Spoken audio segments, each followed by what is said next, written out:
Errick, have you seen this? Oh, yeah. To those who haven't seen it, of course, Nigel Hayes Davis, after your feats in the semi-final, said that if Errick was 2 inches taller and 20 pounds heavier, he would be making 100 million in the NBA. Not even LeBron doesn't make this kind of money from his salary in the NBA in a year. So what do you think of this quote? And maybe it's a bit hyperbole, but do you think there is some truth to this? I think he mean like over 4 years, over 5 years. The game is about scoring in NBA. If you can score, you're going to be able to make a difference. If you can dribble the ball, create your shot, you're going to be able to make a difference. And I'm a 3-level scorer, so from the mid-range, from 3, getting to the rim, I can create as well. So, with that size, I mean, basically, I'd probably be my brother. So are you saying that perhaps physical tools is the only thing that perhaps stood in your way of having an NBA career? Probably. So, I mean, I had some opportunities, but the role wasn't right. Sometimes it was third point guard, not many minutes, minimum contract, and it just wasn't right in my career. For other people that could be good, but I'm a guy that wants to play. I want to have impact. I want to, be out there on the court making a difference. So, everybody's different. I had opportunities, but probably if I was a little bit taller, a little bit more heavier, there would be more opportunities. But you could say that about a lot of guys. A couple inches taller, it could change your career. I know that maybe I can only presume that you don't have anything to prove in your career, but the EuroLeague Championship is a EuroLeague Championship. Do you think that you need to win it in a way to put that badge of honor over your career overseas? For me, I just want to win it to win it. It doesn't matter if we're in practice and we're playing a segment, I want to win. If we're in a game, I want to win. A preseason game, I want to win. So, like, for me, the mentality has always been win. I try not to look at my career reflect because I'm not ready to be done. I think when I'm done playing, I'll sit down, I'll think about all I accomplished, everything I did. But right now, I just try to live in the moment, and I just want to win it because, it's the prestige, it's the top honor. It's something that not many people get an option or opportunity to do. So just to be here is a privilege, and I'm going to try to make the most of it and take advantage of it. I'm going to be honest with you. You surprised a lot of people, and you surprised myself. I was like, what kind of impact will Errick McCollum have in the EuroLeague, in a EuroLeague championship aspiring team? I'm honest.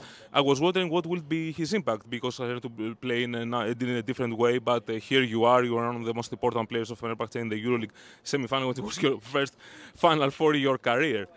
Do you think that you are giving answers to people who questioned whether is he indeed EuroLeague ready? Is he indeed EuroLeague caliber?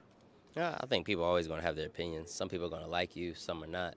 I think your job as a player is just to go out there and do the best you can. Whether I change people's minds, that's great. If I don't, as long as my team keeps winning and we raise the trophy, for me, it does not matter. Think what you want about me, but at the end of the day, I'm hoping that you can call me a champion. So for me, I think scoring translates anywhere. If you can rebound, that translates anywhere. If you can play defense, it translates anywhere. And if you can score, it translates anywhere. So for anyone who's wondering about me or any other player, somebody who can score the basketball and consistently create space, they can do it at any level. You're keeping yourself at an impeccable shape. 37-year-olds playing like that, putting on energy on both ends of the floor. How many years has Errick McCollum left in his tank? Because you said yourself you can play for many years. Yeah. Do you think that you will surpass the 40-year mark of your life and still playing basketball? Man, you never know. Only God knows. But, I mean, I feel good. I've been blessed to be healthy. I hope it continues. And, I think I can play, as long as my body allows me. And I haven't had any issues. I play the same as if, 10 years ago. I still get to the same way I score. I still kind of block shots. I'm still athletic. Maybe I don't jump as high, but I still do a lot of things. So a lot of it's probably going to come down to my family, my wife and kids. But for sure, I want to play again next year. And, I hope more. But, it comes down to the wife and kids. And, 15 years is not easy on the family. Family is very important because I saw CJ. CJ wasn't in the VIP section. He wasn't somewhere else. He was up there with your family, with the fans. You guys are really humble, like. Oh, yeah, very close. We wanted to, he said. Humble, yeah. That's what I wanted to point out. Well, I appreciate that. We know where we came from. We remember where we started, when no one knew us, when no one, respected our basketball game or who we were. And so that feeling doesn't go away. But, we have no problem being humble, doing those type of things. And he also wanted to be the full fan experience. Like, he wanted to be in the crowd. Like, if this game was in Istanbul, he would probably go to the Fanatic section. And he would want to be in there, maybe shirt off. That's dangerous. Going crazy. This is what my wife said. He has a career. He makes millions. You don't want to lose that contract. But they would protect him because he's one of us. When you put on the Fener jersey, they would protect him. But yeah, for sure, he's gonna want to be close with my family, and maybe he'll switch seats this time, but he won't without my family there.